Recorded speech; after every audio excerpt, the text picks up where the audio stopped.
चर्चा की शुरुआत करते तमाम मेहमान जो हमारे साथ जुड़ गए उनका तारुफ आपके साथ कराना चाहता हूं। के इकबाल अहमद है नेता कांग्रेस के, और राधेश्याम उपाध्याय हैं प्रवक्ता आम आदमी पार्टी के, राकेश झा राजनीतिक विश्लेषक के भरोसे थे।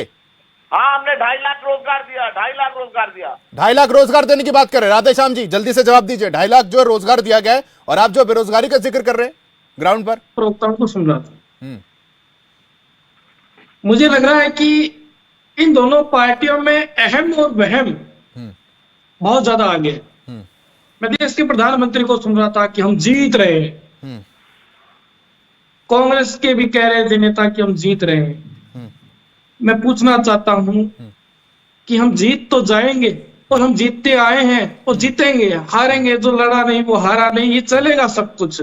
लेकिन इस 75 वर्षों के अंदर इस आजादी का हम जो अमृत महोत्सव मना रहे हैं, आप बताइए शाहबाज जी कि हम नया लेकर क्या आए हैं इस राजनीति के अंदर। अरविंद केजरीवाल ने जब 4 सितंबर को जयपुर के अंदर गारंटी दी, 7 गारंटी दी, तो देश का प्रधानमंत्री गारंटी लेकर घूमने लगा और बोले कि ये मोदी की गारंटी है। ये देश जुमलों से नहीं चलता, ये देश घोषणाओं से नहीं चलता, ये देश चलेगा संविधान से, लोकतंत्र से ये देश चलता है। शाहबाज जी, आप हिंदू और मुस्लिम तो कर सकते हो, लेकिन आप मानवता की बात नहीं कर सकते। आप दूसरे देशों की बराबरी तो कर सकते हो, लेकिन आप इस बात की गारंटी नहीं ले सकते कि हम साफ और स्वस्थ राजनीति की बात करेंगे। ये कभी नहीं कर सकते ये लोग। बार बार मैं सुन रहा था कि कन्हैया वाला कभी लाते हैं, कभी वो अपराध की बात लाते हैं। भारतीय जनता पार्टी के 61 विधायक अपराधी थे। और शाहबाज जी, आपने देखा होगा कि गिरिराज सिंह मलिंगा, जिन्होंने कांग्रेस के मंत्री थे और उन्होंने एक अधिकारी की टांगे तोड़ दी थी, और भारतीय जनता पार्टी ने पूरा सदन तक किया था। और आज वही भारतीय जनता पार्टी के देश के प्रधानमंत्री सेकी बगा रहे और कह रहे कि राजस्थान को अपराध मुक्त करेंगे। मैं पूछना चाहता हूं इस डिबेट के माध्यम से कि आप बताइए, ऐसे अपराधियों को टिकट देकर कैसे अपराध मुक्त करना चाहेंगे? आप अपराध की नई लाइन खींचना चाहते हैं? ये नहीं कह सकते इस देश के अंदर सुशासन स्थापित हो, देश के अंदर सुरक्षा स्थापित हो, ये देश के अंदर अच्छी शिक्षा की बात हो। ये कभी नहीं कर सकते कि देश जिस दिन शिक्षित हो जाएगा तो वो रोजगार के आयाम स्थापित करेगा। आप सहबाज एक बात और बताता हूँ, मैं देश का प्रधानमंत्री जब भी बनता है वो यूपी और बिहार के मतों से ज्यादा बनता है, क्योंकि वहां से निकलते हैं ये प्रधानमंत्री की पोस्ट। और आप देखिए, यूपी और बिहार के लोग ही दूसरे राज्यों में सबसे ज्यादा काम करने के लिए जाते हैं। ये अपने राज्यों के अंदर कभी काम नहीं करते। और कैसे कह सकते हैं कि राजस्थान में हम परिवर्तन की लहर ला देंगे? ये कांग्रेस और बीजेपी एक ही थाली के चट्टे बट्टे हैं। आम आदमी पार्टी का सक्षम है, आम आदमी पार्टी का सक्षम है राजस्थान में सरकार बनाने जा रही है क्या, या फिर किंग मेकर बनेगी? मैं जवाब दूंगा, मुझे पता था ये सवाल उठकर आता है हमारे पास। आम आदमी पार्टी एक छोटी सी पार्टी थी, ये सबने कहा ये छोटी सी पार्टी। हमने दिल्ली के अंदर शुरुआत की, हमने दिल्ली के लोगों से जब चर्चा की, लोगों से हमने उनकी भावनाओं को समझा कि ये लोग चाहते क्या हैं, तो हमने वहां पे सरकार बनाई। और वही उसका परिणाम ये रहा कि हम पंजाब में, जब पंजाब के अंदर इन बड़े बड़े रिश्वतखोरों की दुकानें बंद की और वहां पर पंजाब के अंदर मान साहब की सरकार बनी, आम आदमी की सरकार बनी, आम आदमी की सरकार बनी थी। और इन्हीं पार्टियों के बड़े बड़े को घर में भेजा था। राजस्थान में, अब मैं राजस्थान में आ रहा हूँ।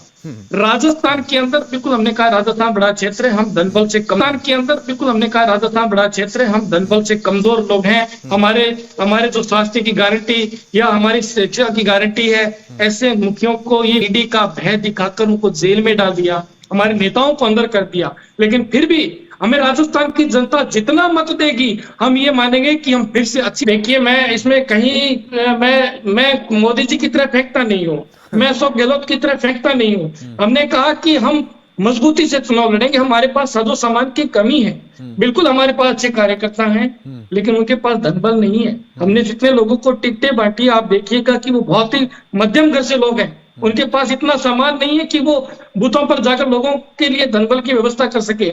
मैं देख रहा हूं कि आपने देखा होगा कि जो इन्होंने कांग्रेस और बीजेपी ने जो विधायकों की लिस्ट बनाई, उनमें उन्होंने अपनी जो संपत्ति का ब्यौरा दिया।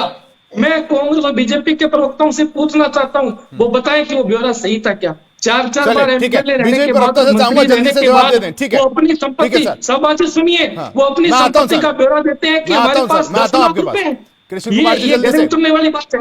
ठीक है कृष्ण कुमार जी, अवसर आने दो, दिल्ली में भी सबक मिलेगा। और कृष्ण जी, पंजाब में आपने मैं आपको बताना उसका चाहता भी हूँ हिसाब कि दिल्ली के अंदर दिल्ली की जनता ने जब भारतीय जनता पार्टी को एमसीडी से बेदखल कर दिया था, आपकी वही अहम और वहम की राजनीति वहां सीट पर काबिज होकर बैठी रही और लोगों से कहते रहे हम स्थापित होंगे, हम सरकार बनाएंगे, जबकि आपके पास बहुमत नहीं था। आप सरकार बनाते कम हो, सरकारें खरीदते हो। आम आदमी पार्टी के विधायक और पार्षद खरीदे नहीं गए आपसे, क्योंकि वो जनता के द्वारा, जनता के दिन ईमान से चुने हुए लोग थे। वो आपसे नहीं खरीदे गए थे। आपने गोवा में खरीदे, आपने महाराष्ट्र में खरीदे, आपने एमपी में खरीदे, आपने तो राजस्थान में भी खरीदना चाहा था। कृष्ण जी मैं लेकिन चाहूंगा आपकी जल्दी से महारानी जवाब दे, फिर आपके मैं साथ राकेश नहीं झा थी। जी के पास जाऊंगा। ठीक है, एक एक करके बात करते हैं ना। आपकी लगेगी और राजनीति करने वाले दल खरीदेंगे तो आपत्तिजनक क्या है? आप ऐसे लोगों को चुनते ही क्यों हो स्वीकार जो कर रहे हो, मर्जी आप खरीद फरोख्त की राजनीति करते हो। आप स्वीकार करते हो, स्वीकार करते हो, आप खरीद फरोख्त की राजनीति करते हो। राकेश झा जी, आप ठीक देश के अंदर है, एक अच्छी बात और स्वस्थ बताइए राजनीति राधे कभी श्याम नहीं जी, एक बात करती। बताइए राधे भारतीय श्याम जी, जनता राधे श्याम जी, पार्टी एक बात धर्म और मजहब बताइए, के नाम पर एक लड़ मिनट जाती एक है। मिनट राधे श्याम जी, एक बात बताइए। कमल कुमार जी, आप कहिए इस मंच के माध्यम से, हमें लाखों लोग देख रहे हैं कि आप काम के नाम पर वोट मांग के ठीक है, दिखाइए। ठीक है राकेश झा जी, आपको और रुक करना चाहूंगा। ठीक है ठीक है ठीक है, आप दोनों एक मिनट चुप हो जाइए। ठीक है महंगाई के नाम पर आप वोट मांग रहे थे। राकेश झा जी, आपसे जानना चाहूंगा भाई इस बार कौन कौन से मुफीद मुद्दे रहे हैं और तो भाजपा भी राजनीतिक दल के नाते एक मजबूर होती है एक इस एक बात से सवाल, कौन एक इनकार ठीक कर है, एक सकता सवाल और भी है, मैं आऊंगा आपके पास। उससे पहले जो है आम आदमी पार्टी का प्रवक्ता कुछ कहना चाह रहे हैं। राधेश्याम जी अपनी बात रखिए जल्दी से सर। देखिए शाहबाज जी, बीजेपी प्रवक्ता ये तो खुल्लम खुल्ला स्वीकार कर लिया कि हम भी अब मेले हो गए हैं, लेकिन मैं आपको बताना चाहता हूं कि हमने फ्री बीज नहीं किया। ये कह रहे थे रेवड़िया, ये रेवड़िया कहते थे, आज ये रेवड़िया बांट रहे हैं, बांट नहीं रहे, ये जनता के वोटों को खरीद रहे हैं। ये वोटों की राजनीति, मतलब वोटों की बोली लगा रहे थे। इनके पास विजन नहीं है। ठीक है, लेकिन आम आदमी पार्टी ने फ्री बीज नहीं किया, आम आदमी पार्टी ने जनता को उनका हक दिया था।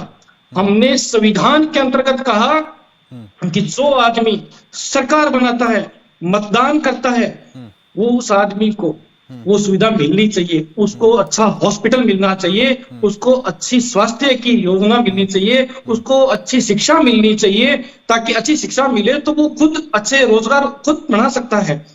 ये हमने विजन दिया था। लेकिन भारतीय जनता पार्टी तो सोचा कि आम आदमी पार्टी को क्रॉस कर जाएंगे, और इन्होंने जैसे जैसे राजस्थान के अंदर हमने 7 गारंटियां दी, हमने कहा कि हम 300 यूनिट देंगे, इन्होंने पता नहीं कितनी यूनिट बता दी। हमने कहा कि हम बच्चों को फ्री शिक्षा देंगे, लेकिन इनकी योजना एक महत्वपूर्ण सवाल है। एक सेकंड चलेगा, 1 सेकंड का समय दूंगा आपसे। इनकी योजना में हमारी योजना में फर्क है। हम कहते हैं हमने जो योजना दी है वो आपको मिलेगी, और ये कहते हैं ये योजना लेनी है तो लाइन में लग जाइए। चलिए, हम लाइन इकबाल में जी, नहीं जो योजना, जिस योजना का लाभ चाहिए लाइन में लगना पड़ेगा। और एक बात बताइए, घोषणा पत्र में जो आप घोषणाएं कर रहे हैं, आम आदमी पार्टी भी वही कर रही है, बीजेपी भी वही कर रही है, तो जनता आपको वोट क्यों देगी? इकबाल साहब,